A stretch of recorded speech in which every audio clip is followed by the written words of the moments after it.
So, all right, I welcome all the participants in the panel discussion one, that is the personalization importance in 2022. So, we have our key speakers joining in here: Yasir Chowdhrey, Head of Digital Marketing, DHL Express Malaysia; Mohamed Zohaib Raja, Digital Marketing Manager, Blizz Advertising. So, due to some problems at his region, that is, there was some flood problem, so he was just helping out the people. So, he'll be not able to join in today. We have Mr. Amir Hassan, Head of Digital Marketing and eCommerce, Africa Region, Philips; Mr. Mohamed Tanzeem, Senior Manager, Data Analytics Technology, Publicis Group; and the moderator of the session, Sapna Kandukuri, Senior Marketing Manager, London Stock Exchange. So over to you, Mohamed. Thanks for that introduction.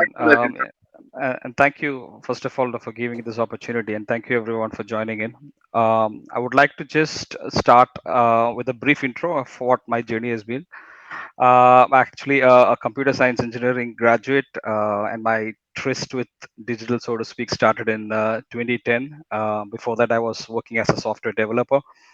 But then since then, I've touched practically all aspects of digital, be it search, social, CRM, conversion optimization, web analytics, so to speak. So um, over the last year or so, I've been working with Publicis. I'm leading the data and analytics stream of Digitas Dubai, who's sort of like affiliated to Publicis Media. So that's what my brief intro is. I would like to just start the conversation about of personalization and the importance of personalization with the statement that it's in the current connected age with consumers, personalization is taken as a granted. So it's no longer that the customers just expect their businesses to know about your personal details, right? It is not just about your personal details. It's about much more than the basic information that they need. So you're supposed to know the likes, the dislikes, interest, etc. So it's not just limited to the basic information, to the basic information. Right? So it's much more than It's that. much more than that. So just to So drive just home to that point, I would like to present a couple of stats for personalization, which is that Salesforce, the leading CRM provider, says that 97% of the marketers witness that there is a rise in business outcomes as a result of the personalization initiatives that they've done. So that's one. Second is McKinsey, another key research resource, says that 71% of the consumers expect the companies to provide personalized interactions. And the interesting part, the second part of it is that the 76% of those consumers get frustrated when the personalization doesn't happen. So those are just two of the staggering stats that shows the importance of personalization in this day and age. And if you look at it, it's quite natural that in this connected world, especially in the post-COVID era, people tend to expect a lot more personalized and a more human touch, and that can happen if the message to the consumers is more personalized and more human. And then you're sort of like jostling for space, and you're bombarding the communication to the same sort of customers. And the differentiators now becomes the relevance or the importance of that message to that consumer. So the keywords here is like the relevance and importance of the message in the buying journey or the customer journey. So how a business differentiates itself from the rest of the market is how important, how relevant the messaging is, and how personalized that messaging is to the consumers. So those are my starting comments. I leave it to probably I'll like to invite Amir for his first comments. Thank you, Tanzeem. First, can you hear me? Just to check. Yeah. Perfect. Right. Thank you so much. It's very interesting. I always like to get to know engineers. So it was a very pleasure to get to know you. From my side, a quick intro about myself as well. My name is Amir Hassan. I'm based out of Cairo, Egypt. And my role or what I do is basically I'm looking after digital marketing and e-commerce for Philips. And this is interesting because basically Philips sell different products. From B2B perspective, we are in the healthcare arena, selling ultrasound, MR machines to different segments of doctors and specialties. And I think we are going to discuss this later when we get to define or break down the personalization and everything related to it. And the other part of the business, B2C, which is basically the personal care products, mother and child care products, and everything that is very B2C related. My journey started in digital marketing since 2008, and I've been working in different verticals from telecommunications to consulting, and sometimes in as a consultant for energy brands. And what I do on the other side, I do teaching as well in the university, and I do teach international marketing and ecom. Basically, my opening statement about personalization, it's very interesting for me because uh, I always believe that if someone wants to define a personalization, they need to first understand what is not personalization. So basically, looking at what if we do not have this personalization? What if we don't have this concept? Looking at the mass market, targeting them at the same targeting message, targeting them with the same channel, the same content strat. This is for me the personalization. So for me, it's an optimization tactic. For me, it's more of a way through which we enhance the experience, right? Through different channels and different techniques, but overall, it's an optimization. So it's something that we do to improve from point A to point B. It has a lot of challenges. It has a lot of capabilities that need to be there so that we can achieve personalization, because it is really ranging from the very primitive to the very complex and the journeys and etc. Without taking too much details, but that was me. Over now to Yasser. Thank you, Amir. So I'm Yasir Chowdhrey. I look after marketing for DHL Express Malaysia. Personalization is something which is very, very close to what we try to do. Only because that's one of the best marketing strategies, and it works like anything. So before that, about me. So I have an over 10 years of career, and I am a blend of Tanzeem and Amir. So my initial journey was more towards the data analytics, and I was thinking whether to become a data scientist. And I gave a pass and move more towards digital marketing. Uh, like Tanzeem, I teach occasionally at online in a university in Pakistan known as IBA. I mean, I just taught once last semester. Digital marketing is something which I feel passionate about. I write about, so I try to establish myself more towards the organic marketing techniques for digital marketing. And the reason is because I believe organic is the way future, and this is where you can make and break the companies, because anybody can run the paid ads, but only few can do a very good organic marketing. So that is my take on the marketing, and this is where I am positioning myself to be the trend checker for a lot of businesses. Now, on personalization, I think the world is getting more and more competitive. So there are so many companies providing the same thing, right?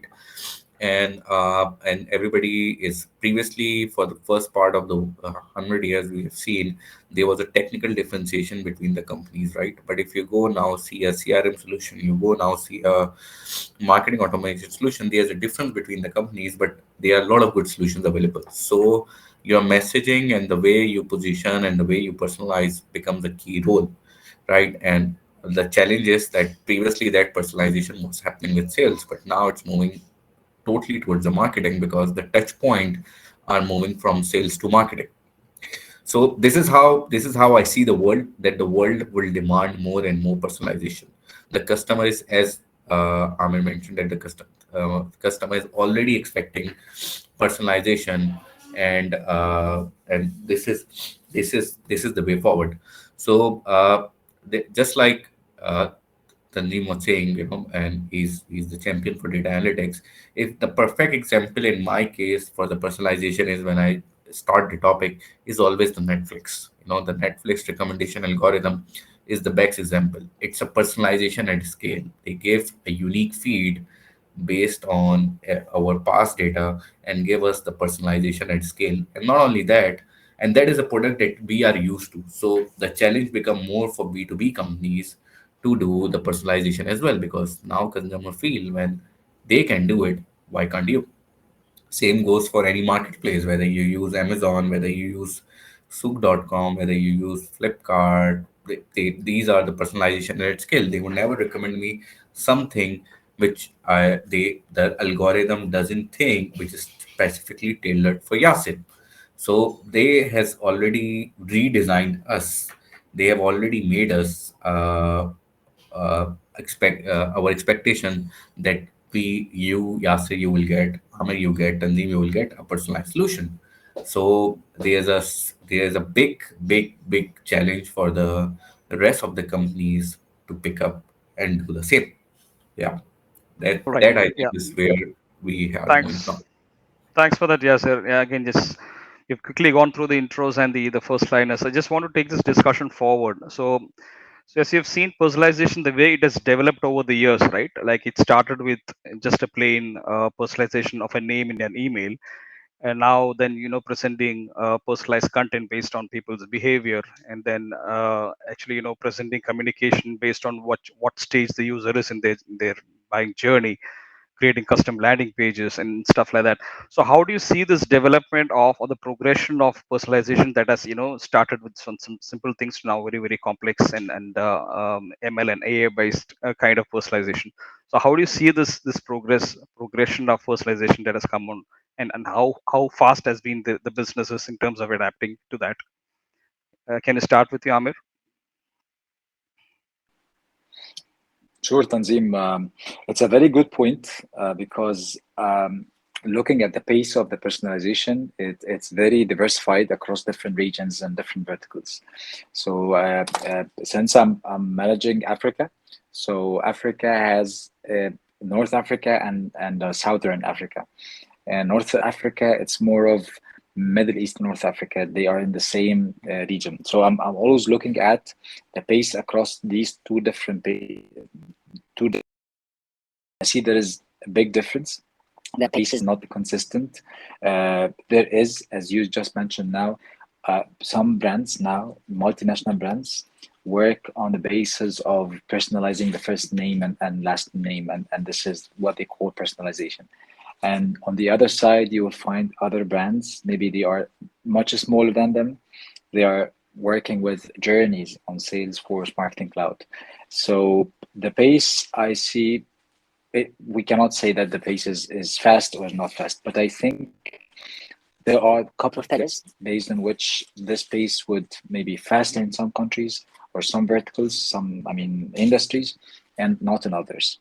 Maybe one of them is the data, how much data you as a brand can get from the consumers, because basically from a technical perspective you will never be able to personalize unless you have data. So do you have this data? Can you drive this data? Can you get this data with all the data restrictions that's coming up, or it's being there for a few years? That's one for me. The second one is the technology. It's the how much you have in terms of the knowledge and skills to tailor the marketing messages into some frames of CRM or email marketing or content marketing, social media ads. So I think it's for me it's very fast in the B2C from my own point of view, and my brand as well. Very fast in the B2C. It's still getting there in the D2B world, not because D2B is behind, but because basically the data. It's how much data you have. In the B2C side, you can as a brand get to access a plethora of content, a plethora of data points about your consumers, because you have lots of activations in your calendars, and your marketing calendar is much busier than the marketing calendar of the B2B. And this is very, very conventional across all the brands and industries. I think this is basically it for me. It's about the data and how we are tailoring it. Thanks, Amir. Yeah, just want to take that forward with you, Yasir. Like Amir rightly pointed out, like the amount of data that we have actually lends into the kind of personalization that we can do. Right, the more personalized data that we have, the more it lets the businesses to have these personalized communications. So what according to you, like the with the kind of progression that we've had with the different kinds of personalizations, what has worked the most in your case? Is it sort of like the pure kind of personalized communication with just the first name, second name, or is it more in terms of the changing the content based on the user behavior, or more advanced like in terms of using AI and ML to offer personalized content? So what has worked for you and what levels has it worked for you? Okay, so I don't consider first name and the last name is now the personalization that consumer expect anymore. I think yes, the level of personalization, as you have been talking about, the third degree of personalization is something that we all need, and that is something that has worked in our case as well. So whatever we did, where we went beyond the and we actually used to understand their behavior using the right tech stack has actually helped us in delivering the right segmented personalized solution. The reason I say segmented is because it's not 100% personalized to the individual business, but based on certain segments. So coming back to the same, I think we have been the companies have been very slow with the personalization journey, and the reason was, as you mentioned, tech stack was not ready. Their systems were not designed for personalization. First name and last name, most of the people were capturing. Implementing Salesforce was a personalization for them, but personalization require a lot more tech stack than just the Salesforce, right? You need, for example, how many companies has a website solution implemented on their website where they can track who has visited their IP. They have, zoom in for the classic example. Most of, I mean, most of the customers are still based in US, right? So in a lot of part of the world, people are still not capturing the most of the opportunities of personalization. So I think it is a long way from here. All right. I was just thinking, just to add to those points, Amir and Yasir, like I was thinking, like provided a person or the company has the infrastructure, right, the tech stack and the resources to do it, what would they be needing? So I was just thinking, like again, it should be sort of like closely tied in with the user journey. I keep coming back to that. So I think it is also useful for businesses to have some kind of a communication metrics, which actually tells what are the different stages the consumers interact with the business, and then what kind of messages are possible and what level of personalization in those messages can be brought in, right? So some kind of a communication metric which talks about this, the various stages, as well as the kind of questions and what level of personalization within those messaging that the business can do with those consumers. Yes, Tanzeem, I think it needs a lot of research, a lot of preparation. Needs a lot. I think the digital marketeer will never, even if you have an army of digital marketeers, they need communication specialists. To your points, they need someone who can set together and do the brainstorming for the buyer personas and understand exactly what are the key USPs to be called out in this very part of the funnel. And also just because the point that Yasser was highlighting now reminded me that you're right. It's not about Salesforce Marketing Cloud or technology. It's beyond that. And here I remember a session that I was lucky to attend internally in Philips when they were discussing the term of personalization across the board, across the company, across every single the function and department, and and I realized from day one that we do tailor products for our consumers. For example, our shaver has an AI integration so that it can personalize the experience for our consumers. Not only the communication messages or marketing campaigns or even post-purchase kind of communication. No, we do this with a brand and a product experience. So to this point, really the personalization is beyond communication, is beyond marketing. All right. I think we're slightly, running out of time. So I just want to focus our discussion to slightly more in terms of some of these solutions, some of the case studies or best practices that you've done from your experience. Like what has worked the most, and what has sort of like attracted or interested the business more in terms of the outcomes? Is it like increase in revenue? Is it like increase in the acquisition rate? Is it reduction in cost, like other cost efficiencies? So what from your experiences, like what is that the businesses have been interested or attracted more when it comes to personalization? Would like to go first, Yasir? You're on mute.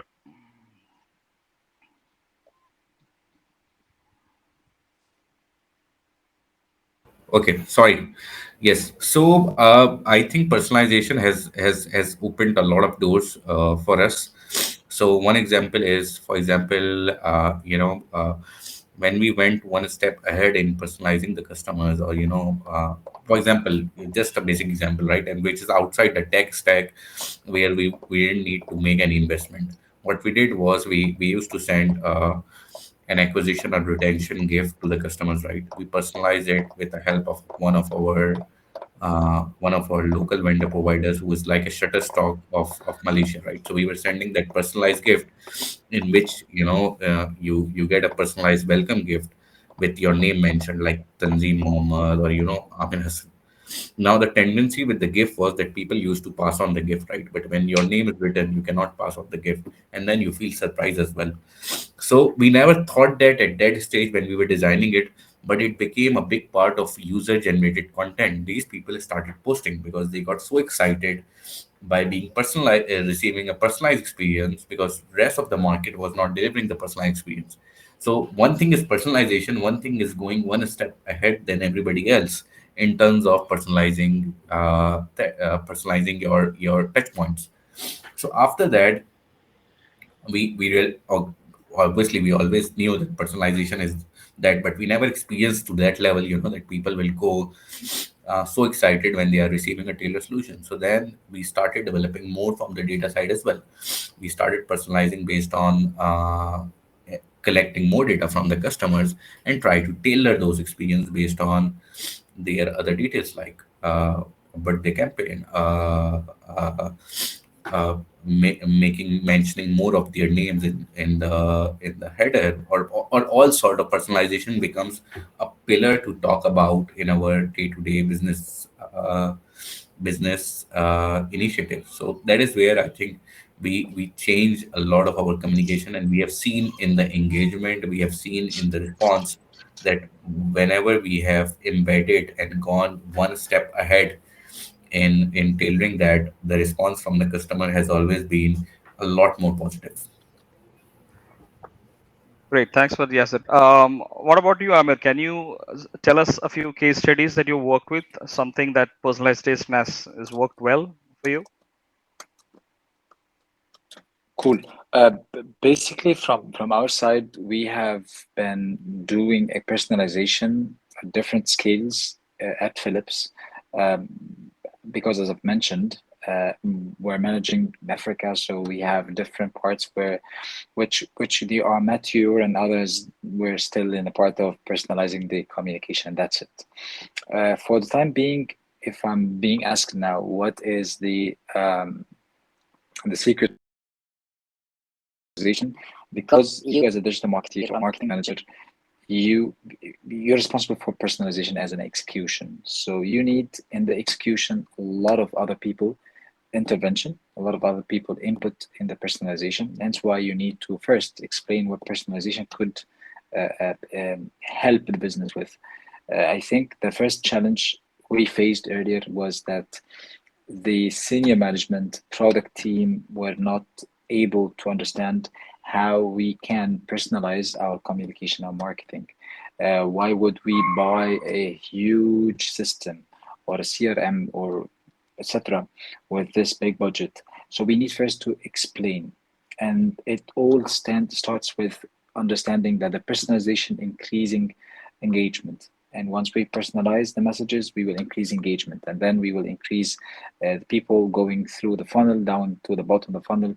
Hence, we are going to increase conversion. Second point, which basically, if I'm going to recall now, things that we did right was the inclusion of all the teams. We needed the product team, we needed the PR team, we needed everyone that can help us define the buyer persona when we started executing the journeys to run the personalization strategy for us.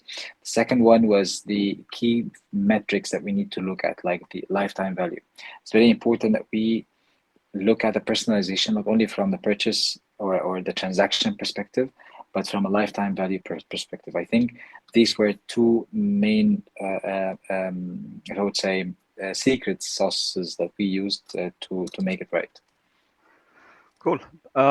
Thanks for that, Amir. So if I can just add a couple of my success stories to this. So what worked for me, I'll give you two examples. One is dynamic retargeting ads. We used the behavior of people on ads and then showed them communication, which is customized and personalized based on their behavior on the site. So that was for an automotive brand, and then we got something like around 30% increase in lead generation based on that. Another example that I can think of is again based on the person's or the consumer's stage in the journey. We presented relevant messages. So again, this is in the automotive industry. So what we did was we looked at where that person is. So we know that the person has showed interest in a particular car brand, and he has went ahead and registered for a test drive. So there's no point offering him the same thing again over and over again, because he's already far down the funnel in terms of buying, right? So we know that the person is interested, is already taken a test drive. So then what we did was that we took the data, put it into a CDP, and then we actually personalized more down the funnel kind of messages that pushed him to e-commerce and giving more targeted offers, which sort of like worked really well. So this is another case study that I can think of. So these two things really work for us. So I'm actually wanting to try out a few other things, but then these two I can think of straight out of my head. Any other examples that you would like to share, either Yasir or Amir?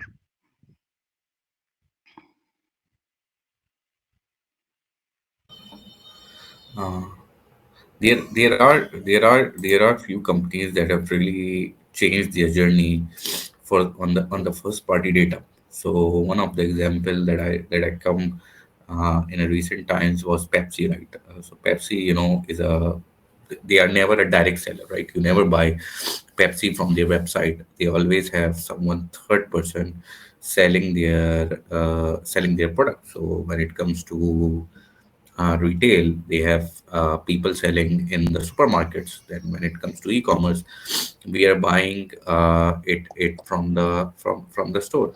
So over the period of time, because Pepsi wanted to build a direct relationship with their customers, they have started coming up with in-app benefits that when you use their products, you can share more data with them. And their whole point was they wanted the relationship to be developed with them, and they wanted to do it on a personalized level with them based on the so that they could have a relationship, else the relationship was not owned by them. So to do that, they had to redevise their whole strategy, that after you purchase a product, you connect with them by sharing data with them, by interacting on their app, and then you can unlock the benefits over a period of time. So it seems like a first.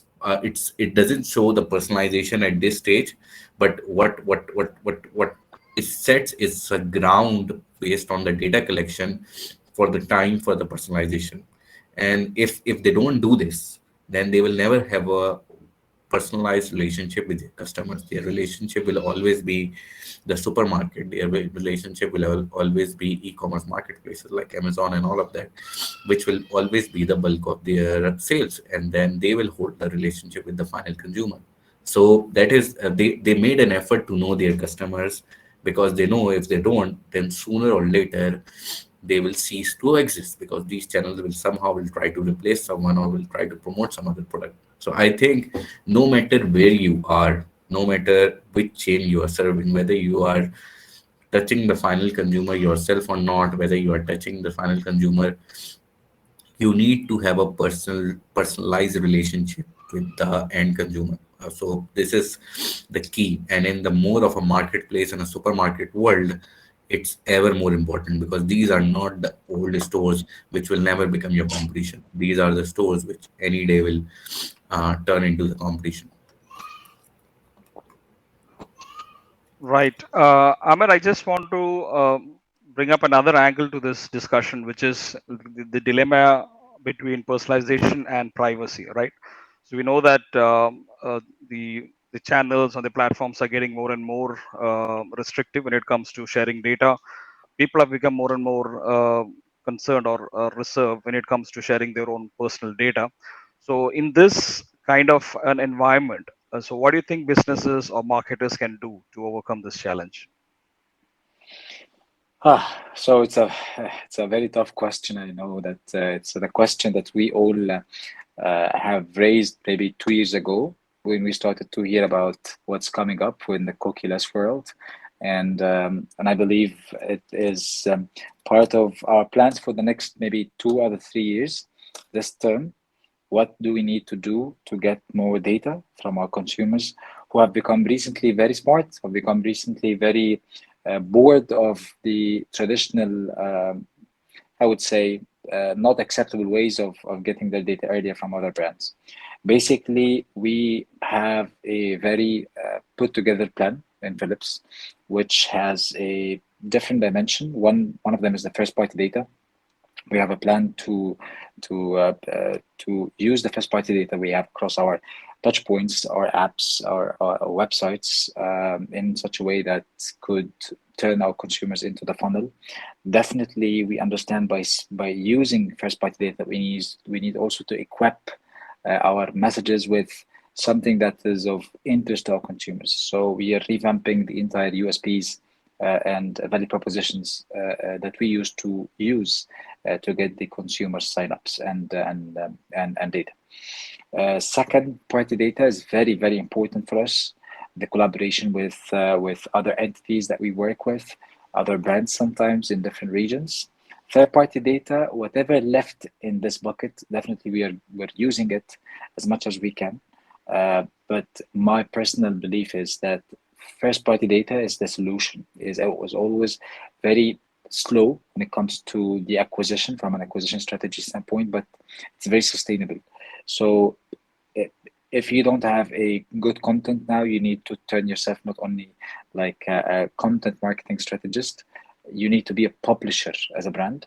You really drive content to consumers after product purchase, product repairs, and everything in between.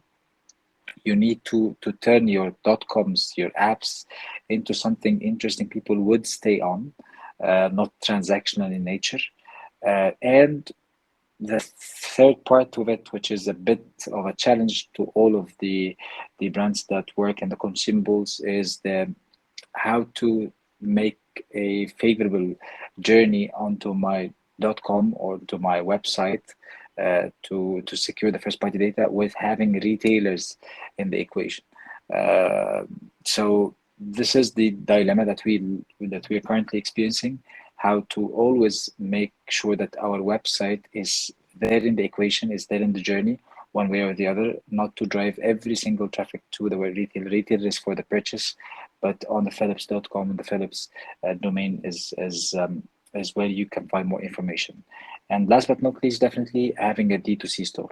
I think it's now a must. So we cannot live in a world without having a direct to consumer, in which you can get every single data point as much as you can from the consumer, definitely with their consent, so that you can use it or reuse it before after the activation. All right. Yeah. So personally, from my point of view, I think that this will lead to better kind of marketing. Like gone are the days where people, just send marketing without any kind of personalization or any kind of targeting. I think what this will make is it make the businesses and the marketers more targeted. They'll be more diligent in the communication that they sent out, and then they will try and build more and more kind of a personal relationship with their consumers. So when that trust is built, that is where that is lacking. So the trust is built, people would be willing to share their data. So if you look at it, like the kind of information that the brands have of the consumers, if you think that um, if you're concerned about the data that is available online, you won't be venturing online. So basically everything is out there in the open, so there is no way of hiding your data, right? So it's all about how you use that. Just to give you one other example would be like, again, the like a good marketer and a bad marketer, sort of like both have the same kind of data. It's all about how you use it. Just to give you one example, like let's say if a hotel has the data about a person holidaying in, let's say, in a country, saying that, okay, and send out a message saying that, okay, we know that you visited this place with your family and then you spent so much days, would you like this offer? So that's sort of like creepy, right? People won't like that kind of privacy being invaded. Whereas if you turn around and say that, okay, we know that you love beaches, and then how about having this offer for your next trip? No, it's basically the same data, but how you communicate with that data, right? So that's again a key point. So that's where businesses and the marketers will have to get more intelligent and more diligent in the way they use the data. uh Absolutely. yeah, so anything to add to that, Yasir, from your end? I completely agree with you. So I think the good marketers and the bad marketers, yes, there's a big difference in how they use data. But I think slightly differ in one case. I think there are a lot of cases where the marketer is good, but the data is bad because marketer is not involved in the designing the tech stack, right? That's why we have those martech and all of those roles. So a lot of times, if you are not over there, you don't have the right data, you cannot do the good marketing, being a good marketer with a bad data as well. So I think one needs to see whether the organization has a knack for being data driven or not, because not everybody understand what is it. Because as Amir mentioned, right, you need to have a team to go and see every touch point and see what the opportunity is. You need a communication strategy. Not everybody could understand it, right? A pure marketer or a general data marketer would not be able to understand it. You need to have a data background. You need to understand some part of it is the laws as well. So it has to be a team of coming of various skill set who analyze, okay, on customer service chatbot, we have this opportunity. On physical interaction, we have this opportunity. On overall market tech stack, this is the tech stack available. So then only, and this will take some time as well for it to produce some good result. It won't produce it. So you need someone who has at a seat at the table, big table, to understand these things and convince, because it requires a lot more uh, information. It requires a lot more of organizational power and commitment as well. Cool. Thanks for that, Yasir. I think we have got Sapna also joining in a bit late. We've had a good discussion, Sapna, so we sort of like running close to the allocated time. So yeah, so since you've joined late, so anything that you would like to add to the discussion? So we have touched on the solutions, the landscape, the case studies. We have looked at the personalization versus privacy kind of a dilemma. So yeah, anything you would like to add to that? Uh, Thank you, Tanzeem. Can you hear me? Yes. Yes. Yeah. Um, Thank you so much, Tanzeem, Yasir, Amir. First of all, I really, really apologize. I've had so many networking problems here. There's a lot of security issues, so I haven't been able to get into the platform.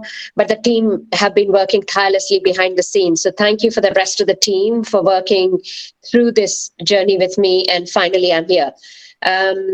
So very, very quickly, I don't know whether you guys have introduced yourselves. My job was to moderate this session. And Tanzeem, I don't know whether you've taken on my role.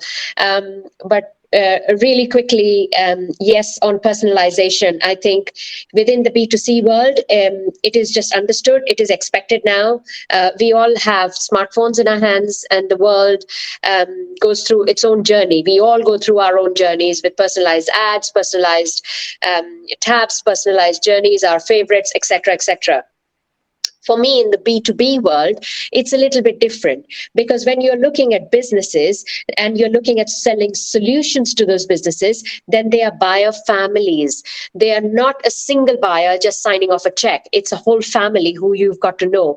And that there are hierarchies within organizations. So how do you personalize the whole buyer family and actually market a solution to them?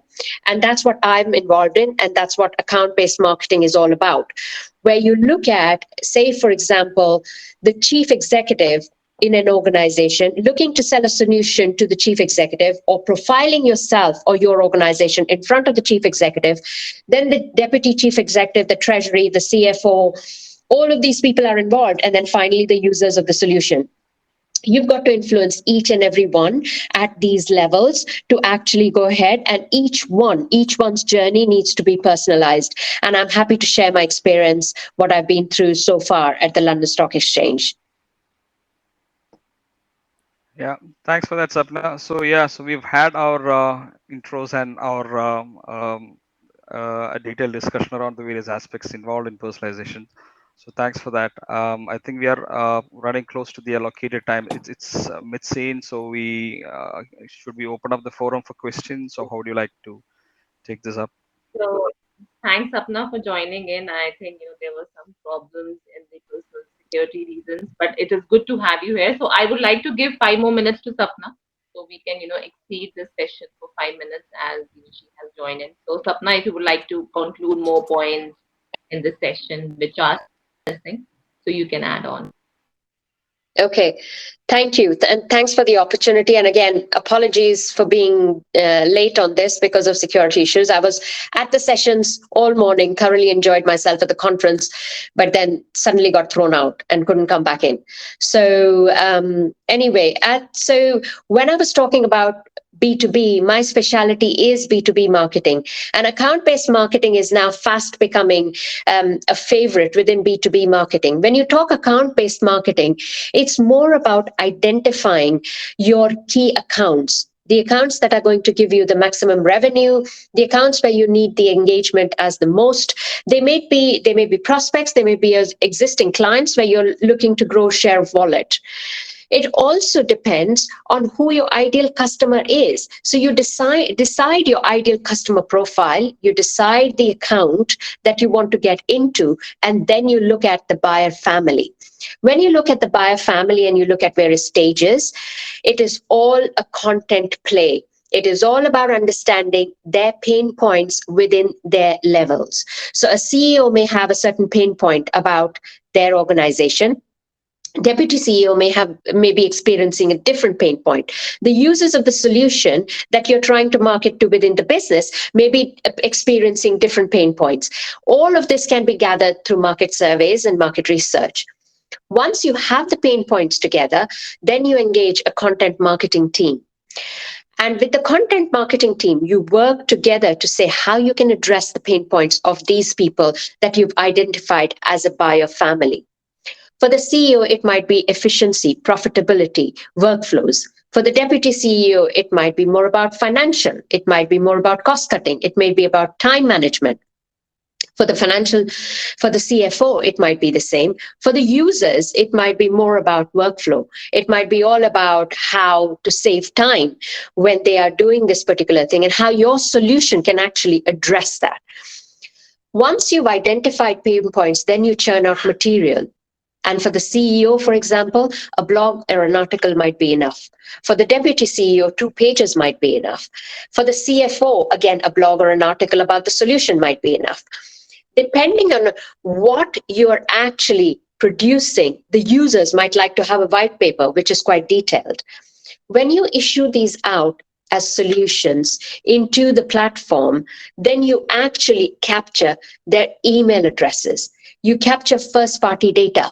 Because given that Google, from next year onwards, is going to nullify third-party data, we as marketeers are in a dilemma. First-party data is your asset. You capture all that first-party data, and from then on, you invite them to events, or send them out gifts, or send them more material, engage them a bit more. All of this, and behind that, you have a monitoring engine. You are watching all the time how they are actually monitoring, you're monitoring how they are actually consuming your content and consuming anything, be it webinars, be it through conferences, be it through gifting. You are watching what every user is doing, right from the CEO downwards. Once you've actually identified how they are engaging, before you go on to sales, you have a report ready of how much the engagement of the entire account has happened. And then you go on to sales and say, this is where we've worked towards the engagement of this particular account. Now, from here on, you take on the pricing discussions and the other discussions. The account is almost there. So 85% of users, according to Forrester Research, have already done desk research on your solution. They're almost there. This 15% will get them there and will get them over the line. That's all I have to say.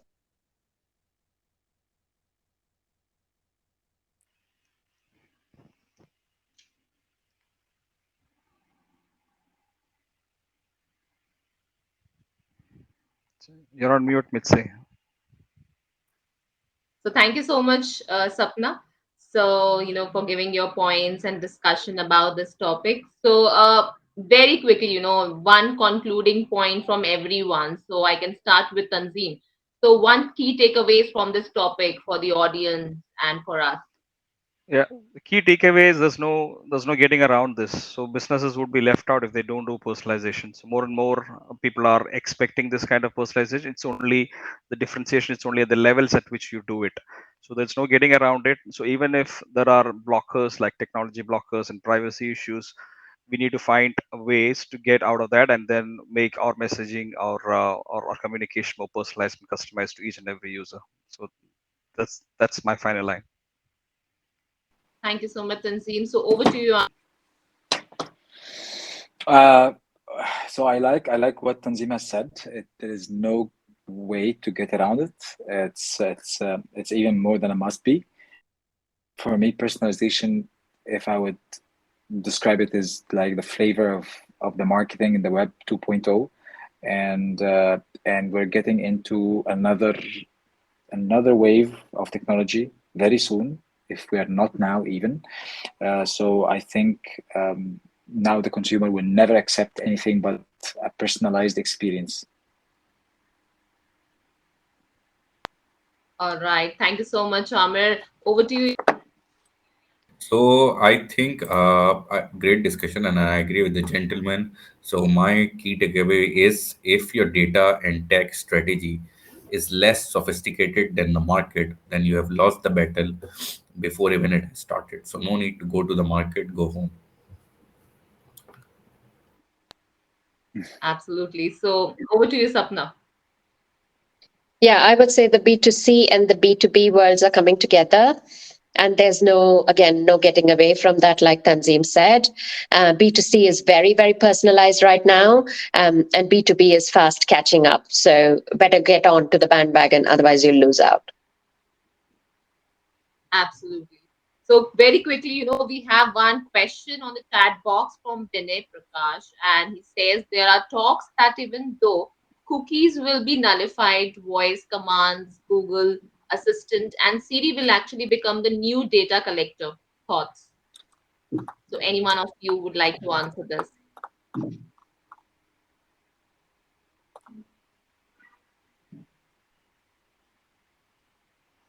So Yasir, being the Okay, most so yes, we all thought that Siri will become or the voiceover will be, and there have been solution designed by a lot of companies. There was one time everybody was looking for Alexa developer, everybody was looking for a developer over there, but I haven't seen much traction on that side. Obviously, I think more can happen. People are using it, but for basic commands, but people have not still are using because that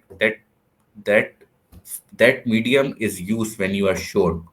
So that medium is not used for discovery, that medium is not used for evaluation. So I have to see how this medium is developed. So I would put my more bets on something like metaverse than something like voice enabled, because for that I really need to know. So for example, if I have to say, hey Alexa, order my monthly grocery from Amazon, that's possible. But if I don't know what I'm looking for exactly, so for example, I'm looking for a plumber because I that was what on my mind, so I would use that example. So I have to go and search. And the previous world difference and the new world difference is I will go read plumbers near me, then go Google my business, and then evaluate on the basis of reviews. So that is a journey that I cannot do on the voice over system unless I have to talk half hour, ready to talk half hour to Siri, in which it says, okay. So I think it's still developing. Maybe it's there. I can't foresee it. I mean, at the end of the day, I'm not Sundar Pichai, but yeah, it might happen. But I would put my bets more on something like metaverse than voice enabled. It will exist, but not. It won't be like e-commerce big.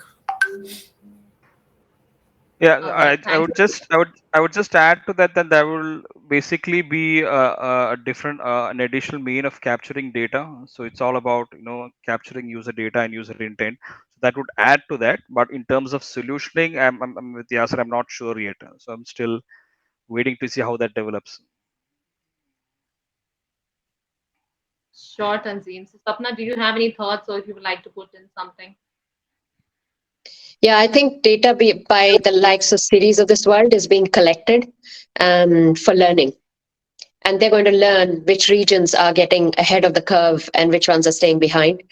Also, there's a number of pronunciation problems because of how Siri hears and who's taught the engine how to hear different sort of dialects, etc. So it's a long learning curve. It's still some time off.